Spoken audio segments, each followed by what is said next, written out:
Tonight we're here in Clacton to raise as much money for the Beattie family as possible as we remember the one and only Kevin Beattie.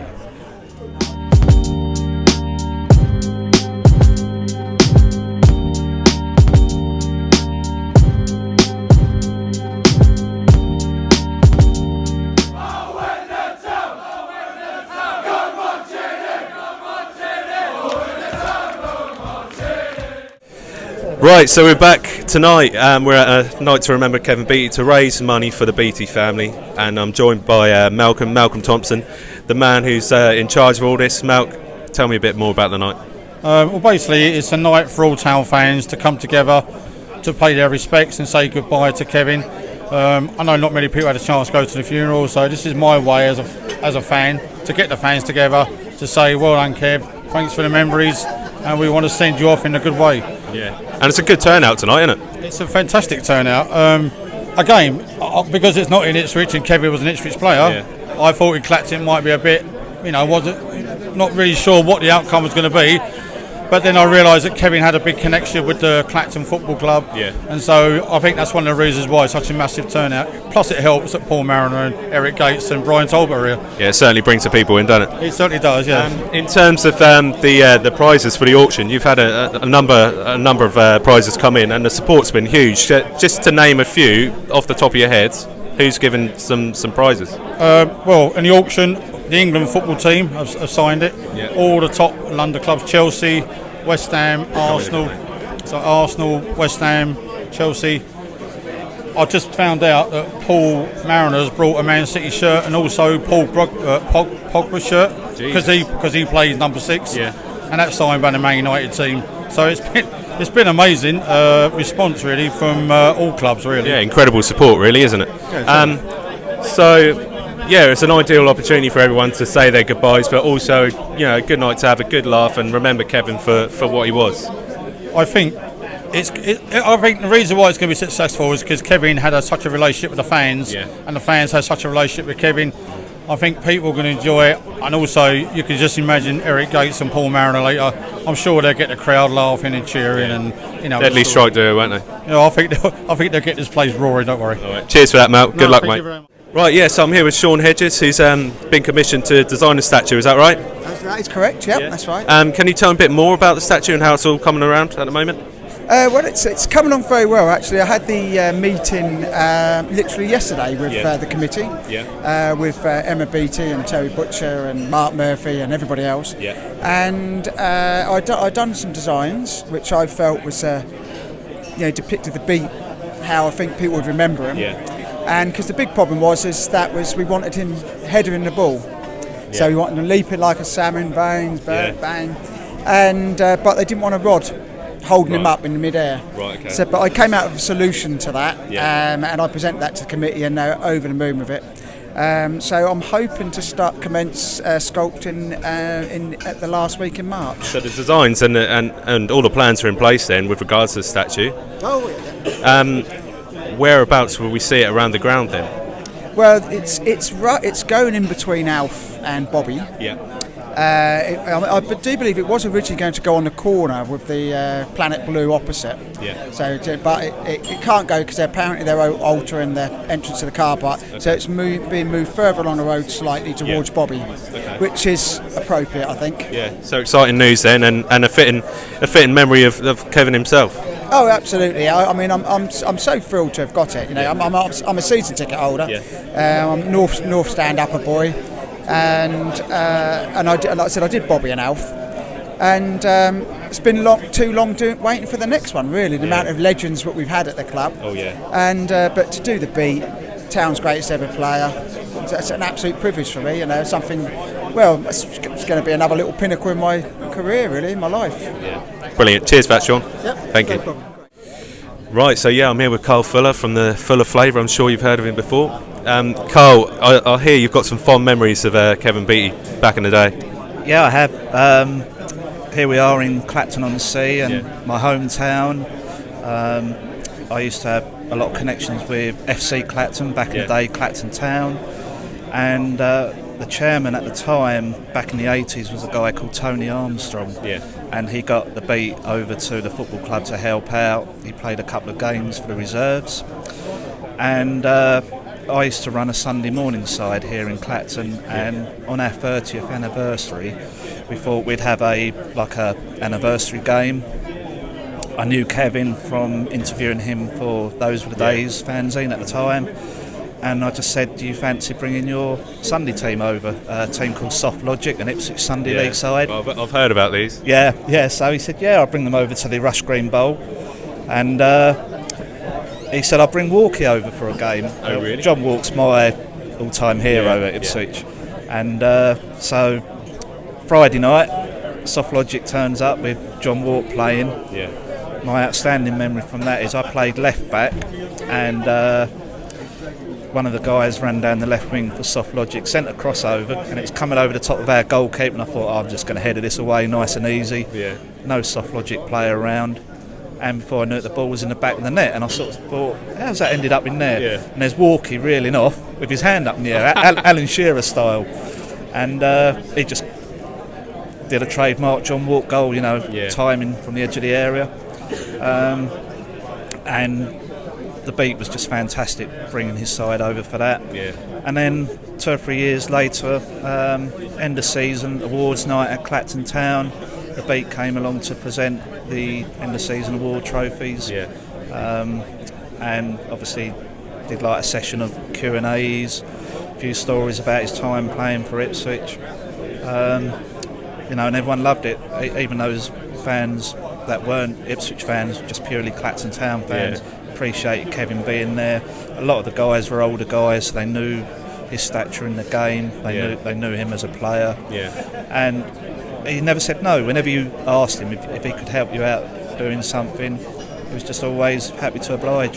Yeah, and it's a testament to him that we have a night like this to actually say, a proper goodbye maybe to him. Yeah, definitely, and like I say, being a Clacton man, for it to happen in Clacton as well, Malcolm has done a superb job arranging this evening. Kevin had a little bit of an affection for Clacton and an affinity. So it's nice that we can congregate here in Clacton and say a farewell this evening. Yeah, brilliant. Cheers for that, mate. Thank you. Strong lad, brilliant, and he didn't know how strong he was, and I mean that. He didn't work on his strength. He just had it naturally. Weights. I remember Sir Lee used to say, "Eric, lift them weights up," and I used to, "Fuck it now." And Kevin used to come one-handed and go, "Fucking one-handed." And that's what I remember about Kevin. And I remember in the dressing room, and Noddy and Paula remember, we had a kicking block where the players used to put the boots on and used to kick this block just to get the boots into place, stuff like that. Kevin used to lift it above his fucking head. He's the only player in that dressing room who used to be able to pick it up and go, "Fuck it." And his words were, "Bad hand gets it." And he used to do his other fucking hand and go like that. I couldn't lift the block off the floor. And that's true, isn't it? The kicking block, do you remember it? Anyway, and that's what I meant. So between 17 and I would say 25, 26, there was nothing to touch him. If you worked with him every day and saw him every day, there was nothing to touch him. And if there's nothing. Players now, we move on. We're not dinosaurs, but these players now couldn't lace his boots. And I really mean that. That's how I think of Kevin Beattie. And he was just a naturally fit lad, didn't work on it, and maybe towards the end that was his downfall. He got a few injuries, and he wasn't professional enough. He wasn't professional enough to get over them, because he was naturally gifted. And once he lost that naturally gifted thing, he struggled a bit. But the greatest by far, and that's the nicest thing I can say about him. And of course,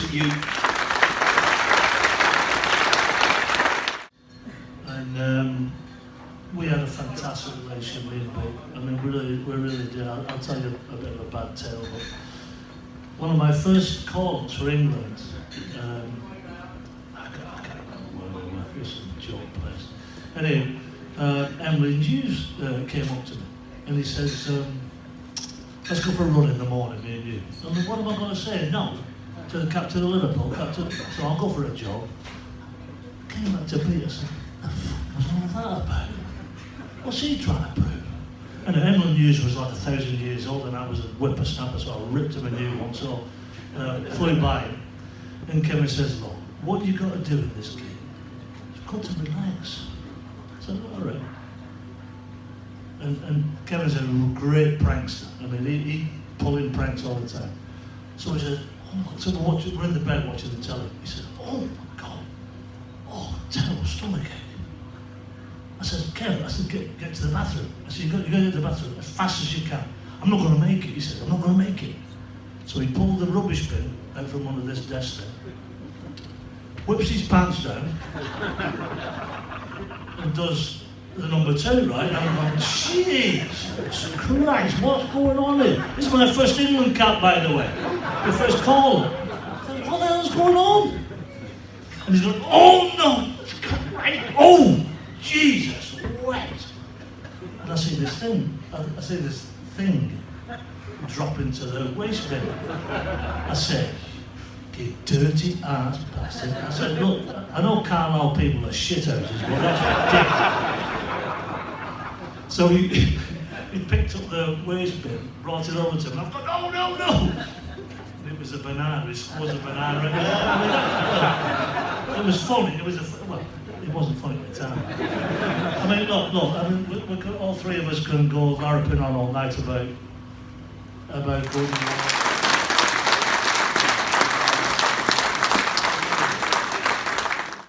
Right, so I'm here with Don, Ipswich Fanzone regular. Don, how are you finding tonight, mate, so far? Oh, it's been a brilliant night, actually. Fantastic memories. It also underlines how great our club has been over the years, and still is a great club despite our lowly position in the league. Yeah. Fantastic. Yeah, this club has a rich legacy with players such as Eric Gates, Paul Mariner, Brian Talbot.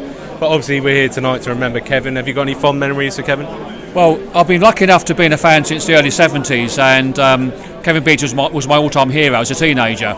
And when he played for Ipswich and for England, of course, in later days, he was just such an immense player, and so strong and so good on the ball, and a real character. And I'm so lucky to have seen him live many times. And despite the great players we've had over the years, Beat's my favourite by far, and always will be. I heard you have a story about you and Beat on the way back from Swansea.